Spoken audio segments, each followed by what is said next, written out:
నాకు కొంచెం తెక్కు ఉంది, దానికి లెక్క ఉంది. ఆ టైప్లో గబ్బర్ సింగ్ 2 తీసినాడు. ఎట్లా ఉంటుంది పోలీస్ ఆఫీసర్, అట్లా ఉంటుంది. గీసిన గీత భగవద్గీత, ఇది రాసేది ఉస్తాద్ భగవత్ సింగ్ గీత. రికార్డులు బద్దలు కొడుద్ది భయ్యా,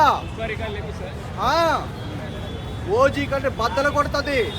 బీజిఎం తమన్ కొడుతున్నాడు, సాంగ్స్ దేవిశ్రీ ఒక రేంజ్లో ఉంటుంది. ఓకేనా భయ్యా? ఫైట్లు సూపర్, డ్యాన్స్. నాకు చెప్పారు, ఒక డైలాగ్ చెప్పాడు. ఏంటి నాకు పవన్ కళ్యాణ్ గారు దేవుడి కన్నా ఎక్కువ, ఆయన అంటే నాకు పిచ్చి. ఇంకా హిట్ దేఖలేంగా చాలా చూసినాంలే చాలా, అంతే. ఏం నచ్చింది బాగా మీకు ఇందులో? అంతా పవన్ కళ్యాణ్ చూస్తేనే చాలు సినిమా, అంతే. పవన్ కళ్యాణ్